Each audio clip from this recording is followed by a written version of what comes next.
हास परिहास का विषय नहीं। वंदे मातरम किसी एक व्यक्ति के कहने पर, किसी एक व्यक्ति के लिखने पर राष्ट्रगीत नहीं बना। जापान माता की जय या ताइवान माता की जय या अमेरिका माता की जय, ये भारत माता की जय, ये सिर्फ भारत में होता। वंदे मातरम किसी एक व्यक्ति के कहने पर, किसी एक व्यक्ति के लिखने पर राष्ट्रगीत नहीं बना। पूरी संविधान सभा ने यह निर्णय लिया कि वंदे मातरम राष्ट्रगीत होगा और जन गण मन ये राष्ट्रगान होगा। और संविधान सभा में कौन कौन से महानुभाव थे ये बताने की आवश्यकता नहीं। वो हमसे बहुत अधिक ज्ञानी, वो हम सब लोगों के आदर्श, एक से एक व्यक्तित्व, एक से एक विभूतियां उस संविधान सभा में थी। श्रीमान, आज थोड़ा कष्ट अवश्य हुआ। वंदे मातरम पे चर्चा कोई हास परिहास का विषय नहीं। वंदे मातरम सभी के लिए पूज्य है, सभी के लिए सर्वमान्य है, ऐसा हम लोग मान करके चल रहे थे। और जो लोग वंदे मातरम का गान करके फांसी पे चढ़ गए, बंकिम बाबू ने बंगाल में लिखा, लेकिन ये पूरे भारत में व्याप्त हुआ। श्रीमान, खुदीराम बोस जी का जन्म हुआ बंगाल में मिदनापुर में और उनको फांसी पे चढ़ाया गया मुजफ्फरपुर बिहार में। अंतिम शब्द उनके वंदे मातरम। मदन लाल धींगरा अमृतसर पंजाब में जन्म हुआ, लंदन में उनको फांसी पे चढ़ाया गया, उनका अंतिम शब्द वंदे मातरम था। पंडित राम प्रसाद बिस्मिल जी शाहजहांपुर में जन्म हुआ, उनको फांसी पे चढ़ाया गया गोरखपुर में। वंदे मातरम अंतिम शब्द थे जो उनके श्रीमुख से निकले। ये कहने का उद्देश्य हमारा ये है कि वंदे मातरम की सार्वभौमिकता, सर्वव्यापकता, इस पे कोई प्रश्न चिन्ह तब नहीं लगा जब हमारा देश सबसे एक बहुत बड़े महासंकट से गुजर रहा था। वंदे मातरम आगे चल के विवाद में आएगा या इसको विवाद का एक रूप दिया जाएगा, ये किसी ने कल्पना भी नहीं की होगी, चाहे उस समय के राजनीतिक दल हों, चाहे उस समय के स्वतंत्रता सेनानी हों। वंदे मातरम किसी धर्म, किसी मजहब के विरोध में नहीं है। और जैसा कि मैंने पहले ही निवेदन किया कि संविधान सभा ने इसको राष्ट्रीय गीत कहा है, हम सभी को वो सम्मान करना चाहिए। लेकिन इसी सदन में, अब अगर सदन की बात की जाए श्रीमान, तो पूरे भारत में जितने सदन, चाहे वो लोकसभा हो, चाहे राज्यसभा हो, चाहे उत्तर प्रदेश की विधानसभा हो, चाहे विधान परिषद हो, जब सत्र शुरू होता है, आरंभ होता है, तो वंदे मातरम के गान के साथ ही होता है। ये इसकी सर्वव्यापकता है।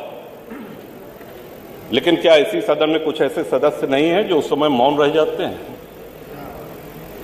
क्या ऐसे सदस्य नहीं है जो वंदे मातरम का गान होता है यहां न बैठ करके लॉबी में बैठे रहते हैं? सीसीटीवी में सब है, ये कोई काल्पनिक बातें नहीं।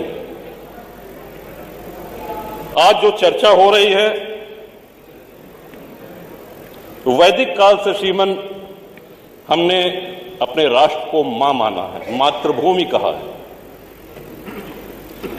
विश्व में अनेक देश है, हर जगह देशभक्त हैं, वो अपने अपने राष्ट्र के प्रति, अपने देश के प्रति आस्था रखते हैं। लेकिन मां स्वरूप ये हम लोगों ने कहीं नहीं सुना कि जापान माता की जय या ताइवान माता की जय या अमेरिका माता की जय।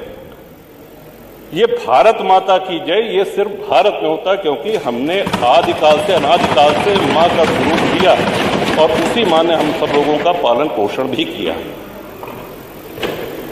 बंकिम बाबू के इस कालजयी रचना को पूरे भारत में स्वतंत्रता सेनानियों ने अपनाया, इतना लोकप्रिय हुआ, तब जाकर के इसको राष्ट्रगीत के रूप में संविधान सभा ने मान्यता दी। श्रीमान, एक और बात जो प्रश्न में छोड़ के जा रहा हूं, जो हमारी समझ में नहीं आ रहा है कि वंदे मातरम पे आपत्ति किसको है और क्यों है। एक और बात कही गई कि साहब दिल से गाना चाहिए, डंडा से नहीं। तो डंडा कोई नहीं चला रहा है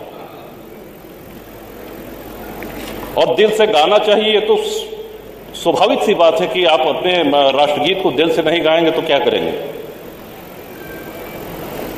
लेकिन ये उत्तर प्रदेश की विधानसभा के अंदर जो वार्ता होती है, जो शब्द बोले जाते हैं, जो भाषण होते हैं, ये पूरा प्रदेश ही नहीं पूरा देश देखता है।